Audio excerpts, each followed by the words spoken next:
오늘 우리 함께 나눌 말씀 제목은 우리 결심만 가지고는 안 된다라는 제목입니다. 그래서 이 충성으로 쓰임 받는다 네 번째 시간인데요. 결심만 가지고는 안 된다. 이게 우리의 제목인데 이 말씀 가지고 함께 은혜 나누길 소망합니다. 오늘의 본문 이 느헤미야 11장 그리고 이어지는 12장은 이 느헤미야와 백성들에 의해서 예루살렘 성이 건축된 후 그 후에 이제 이 성을 지키고 또 가꾸는 일에 헌신한 무명의 자원봉사자들의 모습을 증언하기 위해 기록된 그런 장입니다. 폐허더미 위에 있던 성벽이 외부에 모략과 도전들이 있었지만 기적적인 하나님의 은혜로 52일 만에 완공이 되었고요.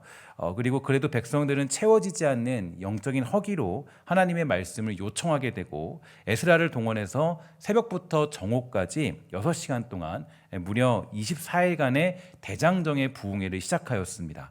그 부흥회를 통해서 그들이 내린 세 가지 결론이 있었는데요. 그 세 가지 결론은 말씀의 회복, 예배의 회복, 삶의 회복이라는 것을 결단하게 되었죠. 우리 한번 따라해 볼까요? 말씀의 회복, 예배의 회복, 삶의 회복. 자, 그래서 이제 에스라를 통해서 깨닫게 된 것이 세 가지였습니다. 그래서 말씀이 회복돼야 되고 예배가 회복돼야 되고 삶이 회복돼야 된다라는 것을 결단하였고 이것을 잊지 않기 위해서 그 후에 그들은 함께 모여서 아주 단호한 의지와 결의를 담아 이 서명을 하게 되는데요. 그러니까 이거 잊지 않겠다, 우리 반드시 지켜내겠다라는 그런 서명을 하게 되는 거죠. 그래서 10장 39절에 보면 이런 모습이 나와요. 곧 이스라엘 자손과 레위 자손이 거제로 드린 곡식과 새 포도주와 기름을 가져다가 성소의 그릇들을 두는 골방, 곧 섬기는 제사장들과 문지기들과 노래하는 자들이 있는 골방에 둘 것이라. 그리하여 우리가 우리 하나님의 전을 버려두지 않겠다. 이렇게 하면서 고백하는 내용을 살펴볼 수 있습니다. 임봉하면서 서명한 자들이요, 이구동성으로 얘기하기를 우리가 다시는 하나님의 전을 버려두지 않겠다라고 표명하면서 이 서명을 하게 된 것이죠. 그리고 그 다음에 나오는 본문이 11장에 나타나는 내용이에요. 그래서 11장 1절에 보면 이런 내용이 있습니다. 이 백성의 지도자들은 예루살렘에 거주하였고 그 남은 백성은 제비 뽑아 10분의 1은 거룩한 성 예루살렘에서 거주하게 하고 그 10분의 9는 다른 성읍에 거주하게 하였다. 이렇게 하면서 이제 조금 이제 독특한 장면이 나오는데요. 일단 제비를 뽑아서 예루살렘 성에 들어가는 과정이 생기게 된 겁니다.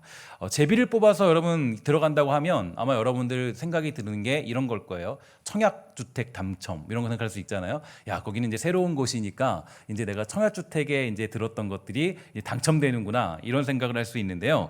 사실 그 반대입니다. 그러니까 백성들이 예루살렘에 거주하는 걸 굉장히 싫어했고 또 거절했기 때문에 이 제비를 뽑게 된 거예요. 그러니까 7장 4절에서 보면 이렇게 등장하고 있어요. 성은 크고 넓었지만 거기에 사는 사람은 얼마 되지 않았고 아직 집들도 지어지지 않았다. 이렇게 되어 있습니다. 그러니까 예루살렘 성이 건축되고 완공은 되었지만 그러나 거기는 굉장히 힘든 척박한 땅이었다는 것을 알 수가 있게 되는 대목이죠. 분명 성읍은 광대했지만 주민은 적었고 가옥은 미처 건축하지도 못한 상태였기 때문에 이 성 안에 들어가 사는 것은 매우 힘든 일이다라는 것을 알 수가 있는 그런 대목입니다. 그러니까 예루살렘에 거주토록 하기 위해서 이 제비를 뽑았다라는 이야기는 여러분들이 생각하는 것처럼 뭐 청약주택이 당첨되고 뭐 저기 뭐 좋은 아파트에 당첨되고 뭐 그런 게 아니라 사람들 모두가 야, 나는 안 들어갈래, 너가 들어가라 이렇게 하는 그런 상황에 놓여 있었다는 것을 알 수가 있는 거죠. 그러면 이 예루살렘 성을 주민들이 싫어하는 이유는 어디 있을까요? 아무래도 이스라엘의 수도격인데 불구하고 싫어했던 이유는요, 물론 아까 말씀드렸듯이 아직 완공되지 않았고 이제 막 자리 잡는 곳이기 때문에 모든 것이 없는 곳이 그 성읍이에요. 그런데 또 한 가지 중요한 것은 이방 민족의 침입을 받게 되면 가장 먼저 공격당하는 곳이 바로 그런 예루살렘 성의 성읍들입니다. 그렇기 때문에 거기 들어가는 것은 위험을 감수해야 되고 또 여러 가지 책임을 해야 하는 일에 이 헌신하는 것을 의미하는 거죠. 무엇보다도 여러분 이 얘기를 하면 조금 이게 마음에 와닿지 않는데요. 여러분 조금 어떤 책에 보니까 이렇게 묻더라고요. 이제 여러분들에게 단도직입적으로 비유를 들면 이렇게 비유하면 될 것 같아요. 성도 말고 목회자로 살 사람 하면 이게 손 드는 거죠. 목회자로 살 사람. 뭐 없죠, 그죠? 그죠? 예, 성도가 아닌 목회자 사는 게 편할까요? 사실 뭐 하나님 믿는 건 물론 이제 여러 가지 방법은 힘들겠지만 사실 목회자 사는 것은 만만치 않은 또 길입니다. 아마 우리 교회 청년들을 다 불러다가 모아서 이제 제비 뽑아서 신학교 갑니다. 라고 하면 여러분들 난리가 날 거예요. 왜 제비 뽑아 가냐? 뭐 뒤집어질 겁니다. 그러니까 이와 같이 당시에 이 성에 들어가서 이 사는 것은요 매우 두렵고 힘들고 미래가 보장되지 않는 그런 길이었어요. 마치 유령도시 같은 그런 곳에 들어가서 새로운 인생을 살아가야 된다는 것인데요.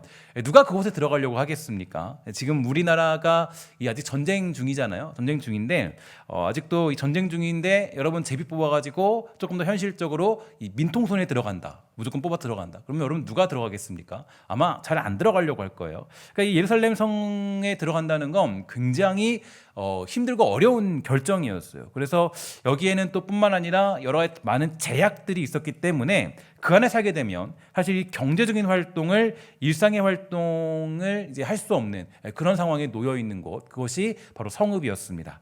특히 전쟁의 위험은 사람들을 긴장하게 만들고요, 또 매일매일 우리의 마음을 불안하게 만들죠. 그래서 예루살렘 성벽 바깥에 살면 이 전쟁과 같은 유사시에는 시골 같은 곳에 숨어서 들어가서 몸을 피할 수 있는데 이 성에 들어간다는 것은 전혀 그럴 수 없고 그냥 나면 죽는 거예요. 그러니까 이런 상황에 놓여 있는 것입니다. 하지만 느헤미야 10장 39절에서 백성들은 말했죠. 우리가 다시는 이 성을 버리는 일이 없을 것이다. 도장 찍고 사인까지 다 해놓은 상태예요. 그러면 오늘 본문을 보면 그럼 누가 들어가 살래? 이런 질문이 떨어지니까 사람들 안에서 논란이 생긴 거예요. 아니 뭐 내가 하나님 사랑하는 건 맞지만 내가 죽게 헌신하고 내가 뭐 이런 것도 가진 것도 있고 뭐 연수도 있고 여러 가지 가진 거 있지만 그러나 이 상황에서 누가 살래 하니까 여기서 다들 눈치만 보고 있는 상황이 벌어지게 된 거예요. 그래서 결국 뭐 했냐? 제비를 뽑았다는 것을 알 수가 있게 되는 거죠. 이런 모습을 보면서 저는 이 교회에 대해서 생각을 해봤습니다. 교회도 많은 사람들이 부흥에 대해서 갈망하죠. 교회는 부흥되어야 한다 이렇게 말하고, 교회는 이렇게 해야 되고 저렇게 해야 되고 야 이게 필요하고 저렇게 바뀌어야 되고 이렇게 변해야 된다 이렇게 말하는 사람은 정말로 많이 있습니다. 그런데 문제는 뭐냐면 그 일에 뛰어들고 행동하는 사람은 별로 없다라는 거예요. 그러니까 눈물을 흘리는 사람은 많지만 몸으로 뛰는 사람은 없는 게 가장 큰 문제입니다. 헌신은 하나님께 자신의 육체를 드리는 거죠. 육체를 드려야 진정한 헌신이지 이 말뿐인 신앙은 아무런 유익이 없습니다. 우리 신성교회도 누군가 자기의 육체를 드려서 헌신했기 때문에 이렇게 유지가 된 것이고, 또 하나님의 은혜를 경험한 것이지 시간과 물질과 힘을 들이지 않았다면 하나님의 일하심을 경험하지 못했겠죠. 어렸을 때 제가 이런 얘기를 많이 들었어요. 뭐 목회자들에게 잘해라, 뭐 목회자들을 잘 섬겨라, 이런 얘기를 들었습니다. 어렸을 때 저는 왜 어른들이 그렇게 말하는지 몰랐는데요. 이 말씀하시는 걸 들어보면 이런 얘기가 있어요. 이 목회자에게 실수했더니 문제가 생기더라, 어떤 일들이 생기더라는 이유를 들은 적이 있습니다. 저는 그 말을 들으면서 이런 생각을 했어요. 에이 설마 뭐 그런 일이 생기겠어? 그런데 이게 꼭 그냥 미신 같은 게 아니라 그래도 어떤 이유가 있냐면, 신학교에 들어가고 이 목회자의 길에 들어간 사람들은 이 자기의 전부를 하나님께 드리기로 작정한 사람들 아니겠습니까? 그러니까 하나님, 저의 전부를 주님께 드리겠습니다. 그러니까 모두가 전부 다 자기 전부를 드려야 되지만 목회자들은 인생과 삶 자체를 하나님께 드리기로 완전히 약속하고 드린 사람들이에요. 그러니까 인생을 하나님께 드립니다라고 결단한 사람들입니다. 그래서 하나님의 입장에서는 그래도 자기 전부를 드리겠다라고 하는 사람들을 보호하는 차원에서 사람들이 그렇게 느낄 수 있도록 하신 것일지도 모릅니다. 저에게 잘하는 말은 절대 아니에요. 어떤 얘기냐면 제가 강조하고 싶은 건 이겁니다. 그만큼 자기 몸을 들여서 헌신하는 건 굉장히 중요하다는 얘기예요. 로마서 12장 1절을 보면 이렇게 얘기하죠. 우리 함께 읽어보도록 할까요? 시작. 그러므로 형제들아, 내가 하나님의 모든 자비하심으로 너희를 권하노니 너희 몸을 하나님이 기뻐하시는 거룩한 산 제물로 드리라. 이는 너희가 드릴 영적 예배니라. 아멘. 그러니까 이게 하나님이 우리에게 주시는 예수 믿는 사람들의 기본적인 가치관이에요. 그러니까 이 가치관은, 하나님이 주시는 그런 메시지는요, 그러니까 거룩한 산 제물로 드리라는 것, 이게 우리의 기본적인 가치관이에요. 그러니까 산 제물이 된다라는 것은 곧 내 전부를 드리라는 의미죠. 그러니까 이게 곧 성경이 말하는 헌신입니다. 더 나아가서 이 헌신은 곧 제물이 되는 것이기 때문에 실제적인 존재물이죠. 그러니까 어떤 사람들은 뭐 뒤에서 도울게요, 기도할게요 이렇게 말하기도 하지만 더 중요한 건 사실 하나님의 일들을 감당할 때 우리의 육체를 드리는 게 가장 중요한 것입니다. 사실 이 예루살렘에 제비 뽑혀서 들어가 살게 된 사람들은 마치 제비를 뽑혔으니까 이런 사람이에요. 억지로 십자가를 진 이 구레네 시몬과 같습니다. 구레네 시몬이 억지로 뜻하지 않게 십자가를 졌는데요. 여러분 그의 인생이 어떻게 변화되는지 아십니까? 이 마가복음 15장 21절에 의하면 구레네 사람 시몬은 루포의 아버지다 이렇게 말하는데 로마서 16장 13절을 보면 주 안에서 택하심을 입은 루포와 그 어머니에게 문안하라 이렇게 되어 있어요. 그러니까 이 구레네 사람 시몬이 로마 군병의 강요에 못 이겨서 억지로 십자가를 지고 간 그 일이 거기서 끝난 것이 아니라 시간이 지난 후에 사도 바울을 돕게 되는 아름다운 믿음의 사람들의 이름에 당당히 아들 루포와 그의 아내가 기록되어 있다라는 거죠. 그것도 대강 믿는 게 아니라 아들 루포는요, 이 초대교회의 든든한 일꾼으로 아내는 이 바울이 내 어머니라고 부를 만큼 큰 힘이 되어주는 그런 존재로 존경받고 있는 귀한 모습을 보게 됩니다. 그가 이렇게 귀한 사람이 된 것은요, 이 억지로라도 십자가를 지면서 예수님을 가까이 보게 되었고 그의 죽으심에 예수 그리스도라는 확신이 생기게 된 거예요. 그러니까 예수님을 영접한 시몬을 통해 복음이 그 가정에 증거되었고 이 시몬의 뒤를 이어서 그의 아들과 아내가 이 초대교회 일꾼으로서 아주 대단한 어떤 쓰임을 받게 되는 축복을 받게 된 거죠. 그러니까 하나님이 가장 원하시는 건 우리의 육체를 드렸을 때 때로는 그게 억지로 드려질 수도 있어요. 그러니까 내가 상황상 내가 할 수밖에 없으니까 해야 될 일들이 있어요. 그러면 그게 하나님이 그냥 두지 아니하시고 하나님이 그것을 기뻐하시면서 거기에 아주 엄청난 축복을 주신다라는 것을 잘 알 수가 있게 되는 거죠. 때로는 우리가 억지로 이런 일들을 감당해야 될 때가 있습니다. 억지로. 그러니까 저도 사실 신학교 들어왔을 때 억지로 끌려왔거든요. 전 정말 가기 싫었는데 항상 제가 늘 말씀드리지만 어쩌다 보니까 제가 대학원까지 졸업했고 또 신성교회까지 와서 담임 목사까지 하고 있는 거 보면 저는 생각해보면 제가 신기해요. 내가 어떻게 여기까지 왔지? 저는 제가 딱 봐도 저는 이렇게 막 거룩해 보이는 스타일은 아니잖아요. 사실 스타일 보면 우리 뒤에 계신 강도사님들 같은 분들은 거의 되게 거룩해 보이잖아요. 목회자 같은 느낌이 나잖아요. 저는 좀 사실 뭐 이렇게 좀 지금 꾸며서 그렇지만 그런 느낌은 아니에요. 근데 어쨌든 간에 그런 거 봤을 때 제가 와 있는 거 보면 이게 하나님 던져버린 그냥 야 너 나오지 마.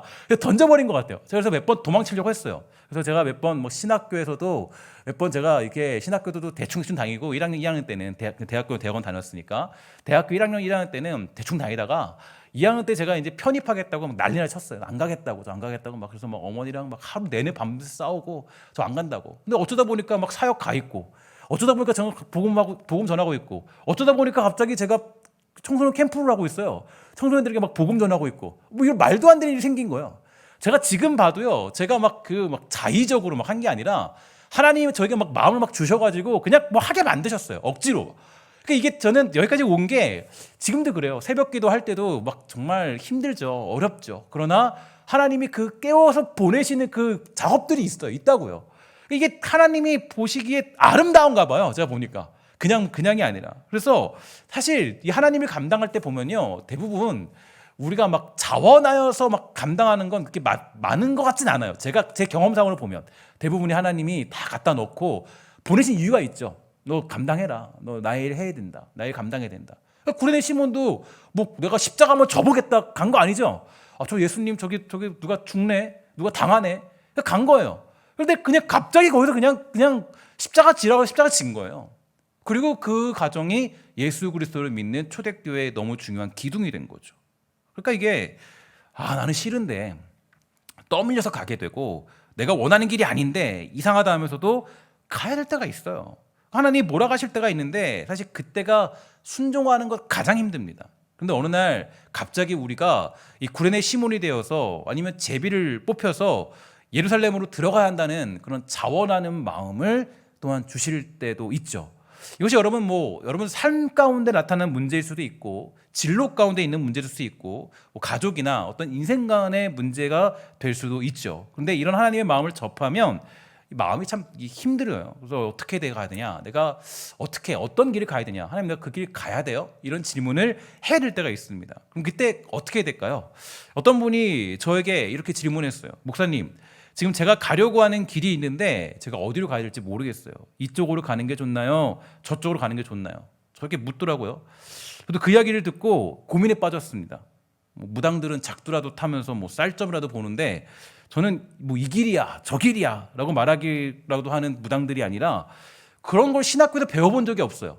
누군가의 길을 정해주고 어디로 가라 이런 거 배운 적이 없어요. 신학교를 다니면서 성경 연구하면서 한 가지 배운 게 있다면 이 성경의 많은 인물들은 그런 거 관계없이 하나님이 함께 하심이 곧 형통이라는 것을 깨닫게 되었습니다. 그러니까 하나님이 함께하는 길이 형통한 길이에요. 그러니까 여러분, 요셉의 인생을 단편적으로 생각해 보면 그의 인생은 망한 인생이었어요. 그러나 성경을 보면 그가 종으로 생활할 때, 감옥에 갇혔을 때 그를 향하여서 형통했다 이렇게 정의하죠. 그가 형통했던 이유는 대단한 이유가 아니라 하나님이 함께 하셨기 때문에 그는 성공적인 인생을 살았던 것입니다.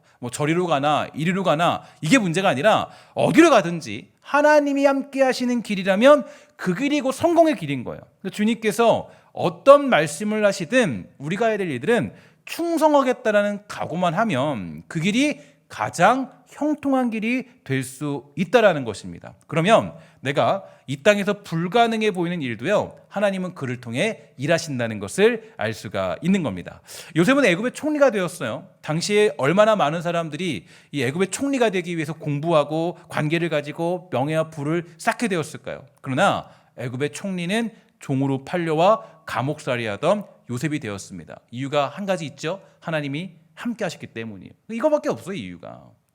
우리는 어쩌면 예배하는 가운데 자꾸 우리에게 부담스러운 쪽으로 하나님이 말씀하실 수 있습니다. 특별히 오늘은 은사 배치가 있기 때문에 목사님이 그거를 염두에 두고 이 설교를 준비했나 보다라고 하지만 제가 사실 하나님 앞에서 솔직하게 말씀드리면 사실 은사 배치를 염두에 두고 이 말씀을 준비한 거는 절대로 아니에요. 제가 사실 그래요. 근데 하나님이 이상하게 이 말씀을 주셨어요.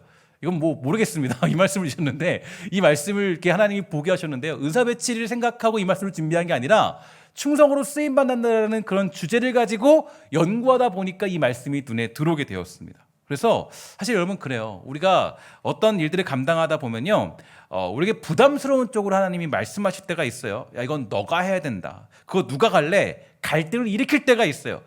그러면 차라리 내가 기도하지 않을 걸, 괜히 하나님께 물어봐가지고 내가 어떻게 해야 되니까, 뭐 해야 됩니까? 그런 어떤 후회가 올 수도 모르겠습니다. 그러나 여러분, 어쨌든 하나님이 부담을 주시면 거기에 결단한다면 하나님이 여러분들에게 가장 아름답고 위대한 길을 허락해 주실 줄 믿습니다. 하나님은 애굽의 노예로 살아가던 이스라엘 백성들을 홍해 앞으로 인도하시죠. 앞에 물이 흘러가고 있는 막막한 바다로 그들을 인도하셨습니다. 이 무지한 백성들은 밤새 모세를 대적하고 원망하고 악평하고 험담하고 말하길, 야, 애굽에 매장지가 없어서 우리를 이곳으로 불러내 몰살시키려 하느냐면서 모세를 때려 죽이려고 했습니다. 그런데 무슨 일이 벌어졌어요? 하룻밤 자고 났더니 그 유유히 흐르던 바다 밑에 마른 땅을 준비해 주셨어요. 그러니까 여러분, 이게 독특한 거예요. 그러니까 하나님이 우리에게 인도하는 길은요, 고통밖에 안 보여, 고난밖에 안 보여, 아니 망할 길밖에 안 보여. 이 백성들의 얘기가 맞아요. 아니 우리가 죽을 데가 없어서 거기 가서 죽겠습니까? 근데 하나님이 뭘 준비했어요? 하나님이 준비하신 건, 자 봐라, 마른 땅이지. 이걸 준비해 주시는 거예요.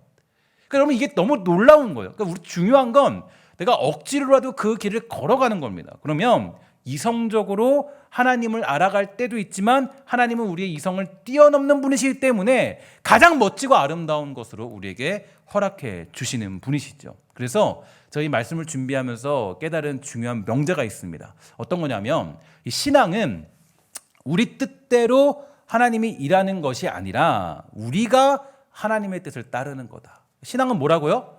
우리 뜻대로 하나님이 일하시는 게 아니라 우리가 하나님의 뜻을 따르는 거예요. 근데 우리가 많은 경우에 이게 바뀔 때가 있어요. 어떻게 바뀌냐면, 하나님, 제 뜻이 이건데, 제 계획이 이건데, 제가 이런 비전 갖고 있는데 이렇게 좀 따라주시죠. 그건 말이 안 되죠. 그죠? 우리가 하나님을 따르는 거예요. 하나님이 가라. 그러면 아니 거기 아닌데요. 이게 아니라 그래 하나님 뜻이 가요.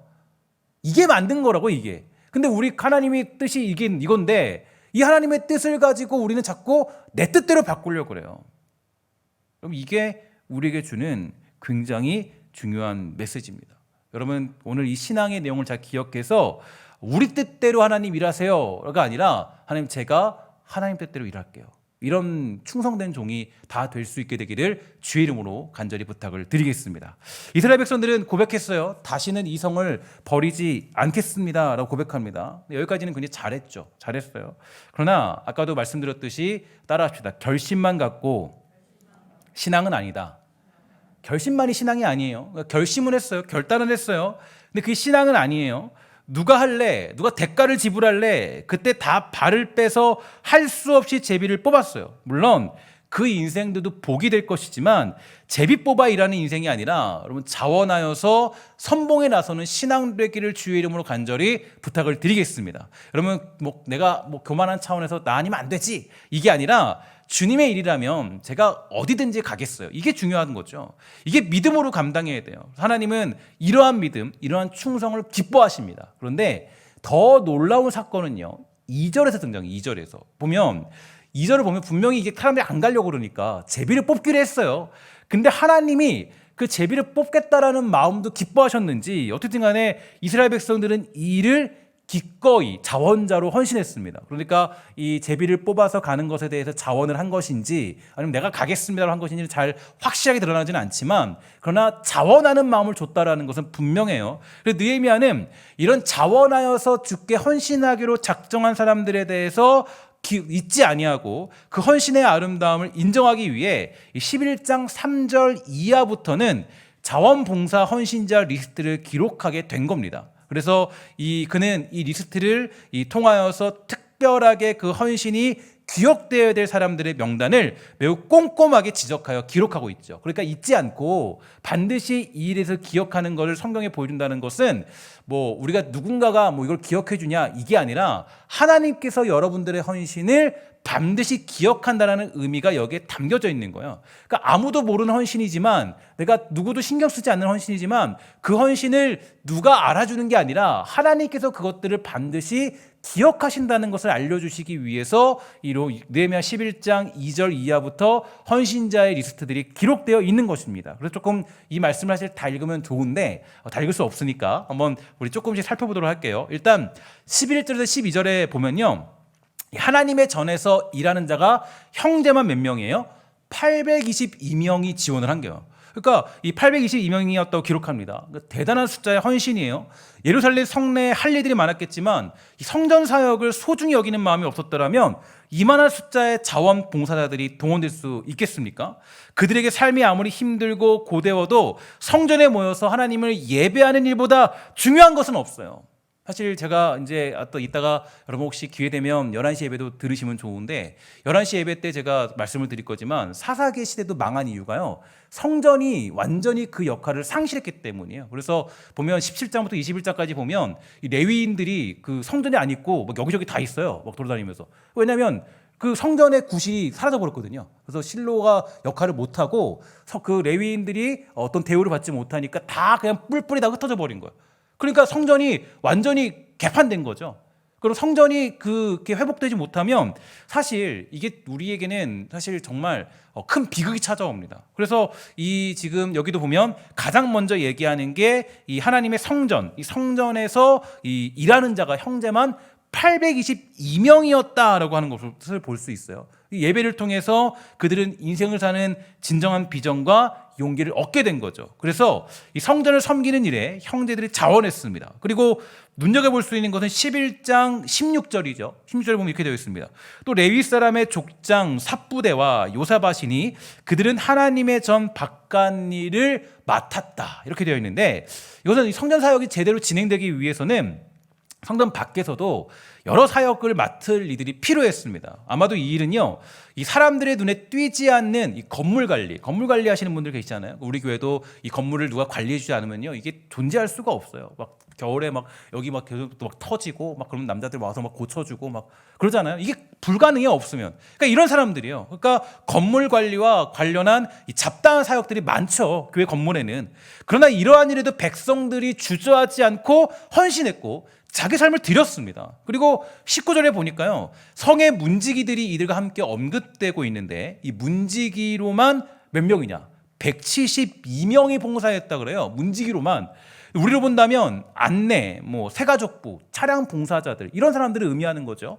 그러니까 그리고 17절 보면은 마따냐라는 사람도 등장하죠. 마따냐가 등장하는데 이 사람도 독특한 사람이에요. 이 사람은 그가 감당한 사역은 뭐냐면 기도할 때 감사하는 말씀을 인도하는 자였다라고 증언되는데, 아마 우리 교회로 본다면 뭐 중보기도팀이나 뭐 월요기도팀이나 아니면 여러분들 기도하는 사역에 집중하는 사람들, 아마 이런 사람들을 의미하는 것 같습니다. 그리고 22절에 보면요, 이렇게 되어 있습니다. 우씨가 등장하는데 이 우씨는 그의 조상은 노래하는 자 아삽 가문의 전통을 살려서 찬양 사역에 헌신한 사람이에요. 그러니까 흥미로운 것은 그 우씨는요, 좀 사역을 보면 자신이 직접 찬양 사역을 한 것이 아니라 많은 사람들이 하나님을 찬양할 수 있도록 격려하고 돕는 일에 지원하고 봉사하게 된 거예요.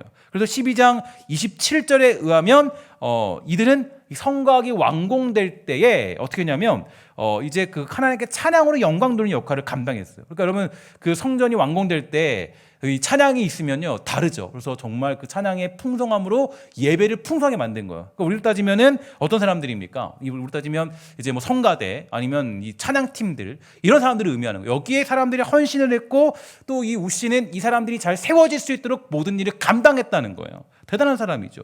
마지막으로 11장 3절과 4절 이하가 중요한데, 이거 보면 이 백성들의 리더들이, 그러니까 백성 리더들이 이 그냥 자리에 머물지 않고 사방으로 흩어져서 그 역할을 충실히 감당했다는 걸 보여주고 있어요.